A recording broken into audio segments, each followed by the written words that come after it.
آج صرف میں جو ٹاپک، جو موضوع، جو مدعا میں اٹھانا چاہتا ہوں آپ کے سامنے، وہ ہے نکاح کا، وہ ہے شادی کے تعلق سے۔ ہم بہت سی اہم باتیں آج آپ کو معلوم ہو جائیں گی کہ شادی کس طرح ہونی چاہیے، شادی میں کیا دیکھنا چاہیے، اصل چیز کیا ہے، اور شادی کی پرفیکٹ عمر کیا ہے،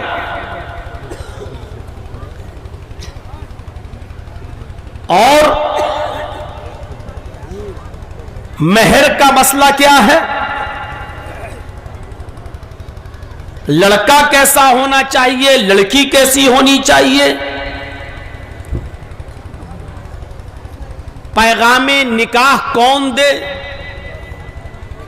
لڑکے کے ماں باپ لڑکی کے ماں باپ کو پیغام بھیجیں یا لڑکی کے ماں باپ لڑکے کے ماں باپ کو پیغام بھیجیں، کس کا حق ہے، پیغام کس کو دینا چاہیے، لڑکے والوں کو یا لڑکی والوں کو،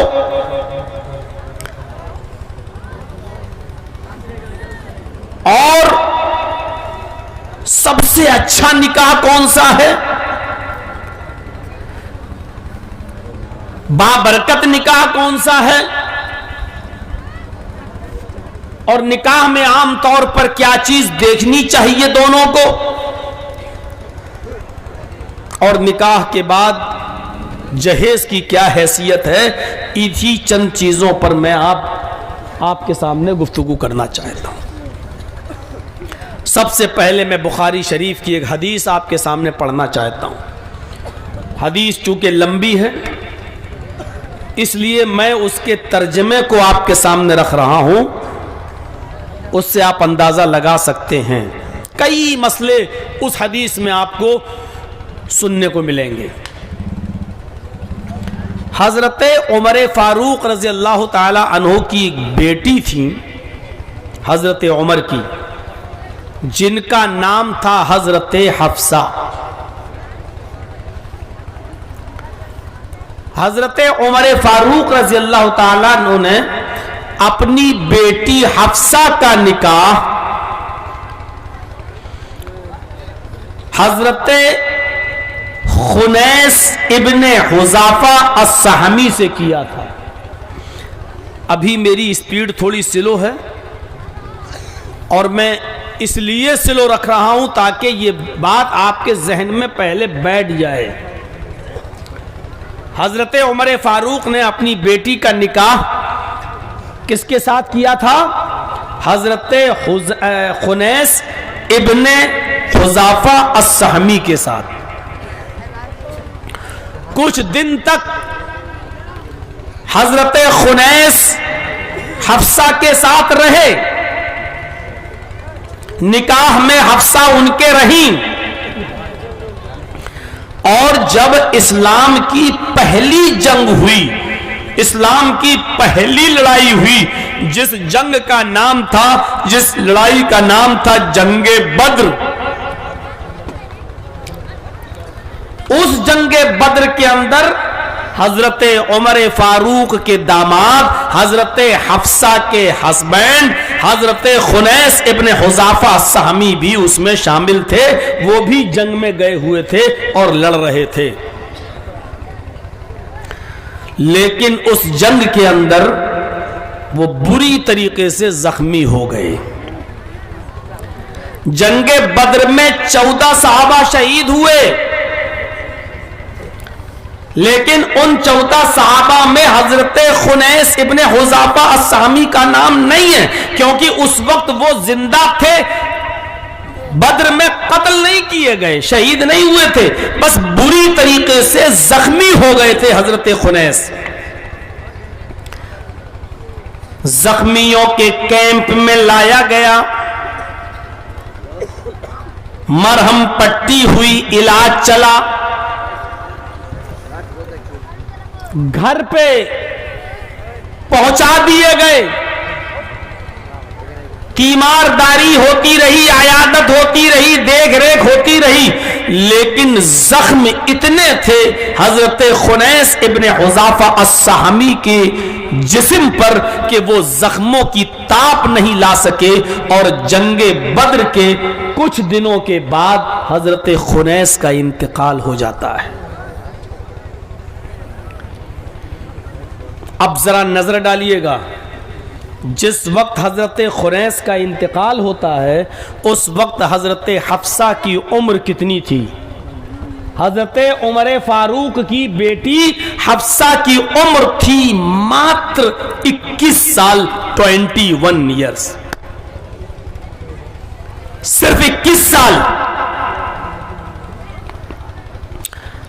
اس 21 سال کے اندر حضرت حفصہ بیوہ ہو جاتی ہے۔ عدت گزارنے کے بعد 4 مہینے 10 دن کی جو عدت ہوتی ہے، شوہر کے انتقال کے بعد حضرت حفصہ نے جب وہ عدت گزار لی تو حضرت عمر فاروق کو اپنی بیٹی کی شادی کی فکر ہوئی۔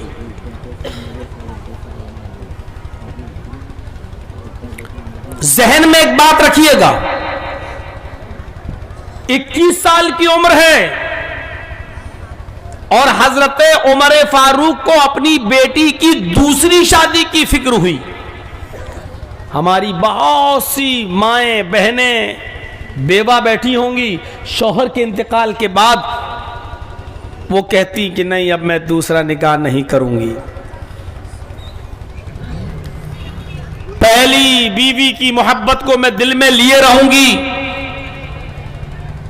یا یوں کہہ لیجئے کہ سماج کے اندر ایسا چلن چل چکا ہے، ایسا رواج چل چکا ہے کہ لوگ کیا کہیں گے، دیکھو یہ 2 بچوں کی ماں ہے، شوہر مر گیا اس نے پھر شادی کر لی، بیٹی جوان ہو چکی ہے، بیٹی کی شادی کرنے والی ہے اور اس کے باوجود اس نے اپنی شادی کر لی۔ سماج کے تانے اور سماج کے لانو تان سے بچنے کے لیے وہ بیچاری بیٹھی رہتی ہے اور دوسرا نکاح نہیں کرتی۔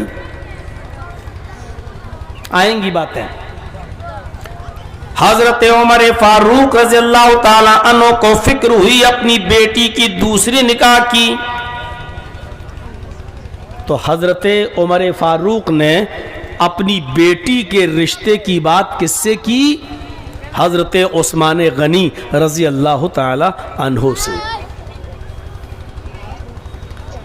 حضرت عثمان سے کی، اور آپ تعجب کریں گے حضرت عثمان غنی کی عمر خود حضرت عمر فاروق رضی اللہ تعالیٰ عنہ کی عمر کے برابر ہے،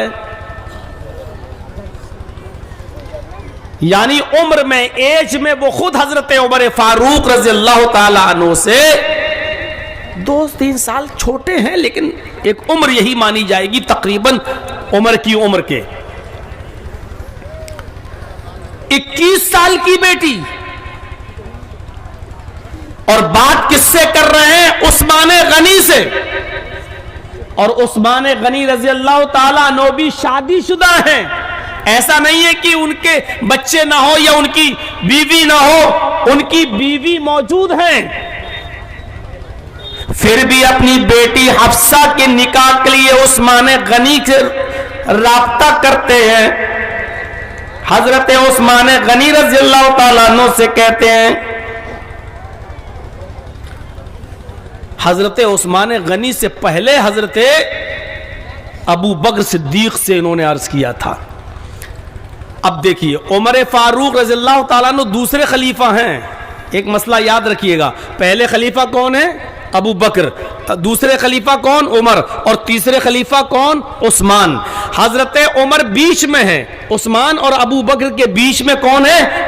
حضرت عمر، اور حضرت عمر نے پہلا جو نکاح کی بات کی تھی وہ ابو بکر صدیق سے کی تھی، جو عمر میں اللہ کے نبی کے عمر کے برابر ہے۔